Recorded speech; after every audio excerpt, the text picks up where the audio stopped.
Docteur Ascot, bonjour. Nous sommes Bonjour. très heureux, l'association Parcours Dentaire, de venir vous rencontrer près de Barcelone, dans votre cabinet. Nous avons quelques questions à vous poser.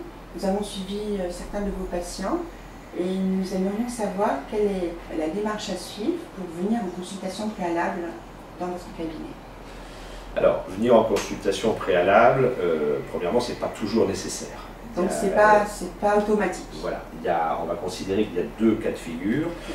Vous avez le premier cas de figure qui est le cas simple, c'est-à-dire que vous avez un patient qui doit remplacer une dent, deux dents, trois dents, voire quatre, qui va avoir besoin de 2, 3, 4 implants. En règle générale, dans ce cadre, la première chose à faire, c'est nous envoyer une radio panoramique.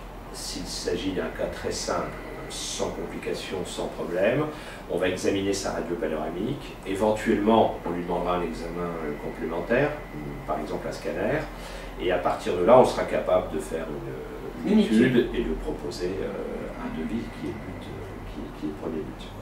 Alors ça, c'est dans les cas simples. Et pour avoir la radio panoramique, c'est quelque chose de simple? Oui, en France. Parce que les gens, des fois, ils disent il faut que je retourne voir mon praticien. Non, avec une simple ordonnance, dans un cabinet de radiologie, il n'y a pas de problème. faire une radio. Des fois, ils ont un problème avec de demander leur radio. Pour eux, c'est... Oui, la radio est la propriété du patient, mais bon, c'est parfois compliqué. Après, c'est donner des explications qu'ils n'ont pas envie, donc je pense. Probablement. Alors ça, ce sont dans les cas simples. Alors par contre, vous avez le deuxième cas qui est les cas les plus complexes, qui vont nécessiter une réhabilitation complète de la bouche ou d'un maxillaire. Alors là, oui, je conseille la consultation préalable. C'est-à-dire que quand vous vous engagez sur un traitement relativement important, je pense que le patient peut perdre une journée pour venir nous voir.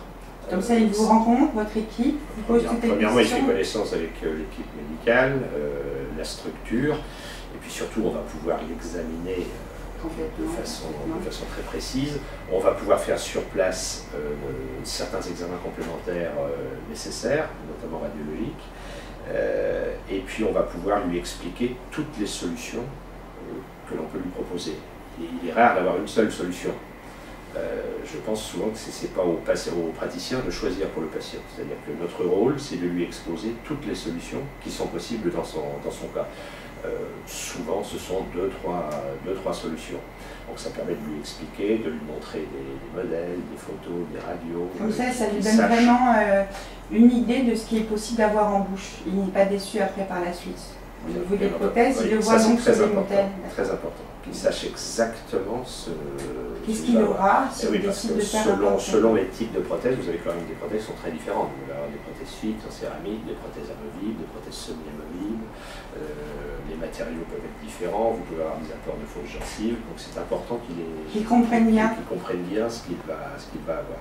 Ce qu'il va décider. Également. Et puis aussi une histoire de coût aussi. Donc il y a des personnes. Bien sûr, il faut présenter tout ce qui est possible. Parce que nous, notre association, on explique bien aux gens que de rester sans dents, d'avoir des soucis d'excédents, c'est vraiment un problème dans la vie.